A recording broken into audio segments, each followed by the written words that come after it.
You see something and you think, oh, it's nice. It says in Sinhala the word is manapa. Manapa upadi. Upadi is you think. It starts with a manapa. Mana-apa. Mana is the mana, the mind is attaching with it, thinking, oh, it's nice. So you think, assume you saw something nice. Then what happens is a desire starts inside you, inside your mind. Okay? Ah, wow. Oh, it's nice. And then a desire starts to happen inside you. And then you get in contact with that image or the vision. And the contact becomes pleasurable because now you like it. You have created a desire inside you. Right? This happens really fast, so you don't realize all these steps one by one, but this happens in a split second. So a pleasurable contact happens. From the pleasurable contact, I will explain these in with the Paticcasamuppada words as well, comes a pleasurable feeling. When you get the pleasurable feeling is when the raga is born. Now comes a raga. Now when you have the raga, now comes the kama vitakka. Kama vitakka are kama thoughts. Now you want this again and again and again. You think about this again and again and again. And then you create a hunger inside you to get the same thing.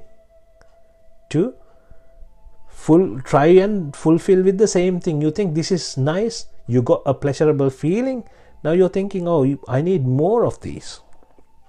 And that is when the Sankata Lakkana is born inside you. I will explain all this. And then once it's born inside you, this Sankata Lakshana, what happens is it gets viparinama. So whatever is born gets viparinama. So then it becomes a dukkha. It becomes a suffering. So going back to the process, there begins with a nice or manapa, right? Then comes the lobha akusala mulaya. Lobha, because you're attaching. So it's lobha, right? Lobha akusala mulaya.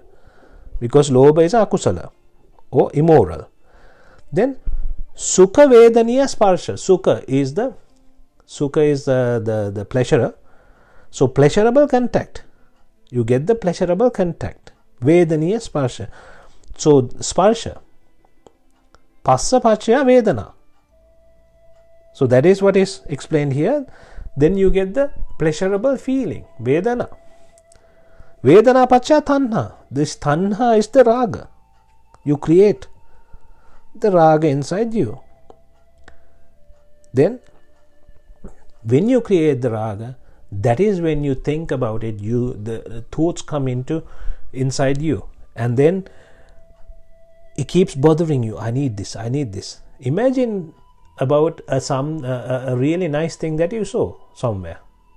What happens is you see it and then you think, oh, wow, nice, wow. Then the desire begins. Now you are in contact with it. The contact is with the mind, right? It's not with anything else. You're looking at it from the eye, but the contact itself you're enjoying with the mind. Now the feeling, you have a pleasurable feeling, and now you have a raga. You created a raga, and now after that you're thinking about that. You're trying to fulfill that. Say for example, you saw a really nice house with with a really nice garden or something. Now you're thinking about it. Oh, I want something like that. How do I get something like that? How do I create something like that? So now you're a lot of vitarka, a lot of thoughts come into you. Now you have a hunger to fulfill this. So that is how this is created, right? So this is where the viparinama dukkha, this is how the viparinama dukkha is created, because this doesn't stay the same way. It doesn't give you the pleasurable contact throughout. It will end. When it ends, is when the suffering begins. You don't want this to end. If there is something nice, you want it to stay forever. But it doesn't stay forever. It finishes, it ends, it changes. Then the suffering happens. So that is what Viparinama Dukkha, and that is how Viparinama Dukkha is connected to the Raga. Right? Suvaye Ragen Bandemin. So you attach to the pleasure with Raga. That is when the Viparinama Dukkha happens. Or this Asada. This is the same thing. You call it Asada. Asada is you attach to the pleasurable feeling with Raga. Oh, this is nice. Wow. And as soon as the Asada is created, that is what becomes the Viparinama Dukkha.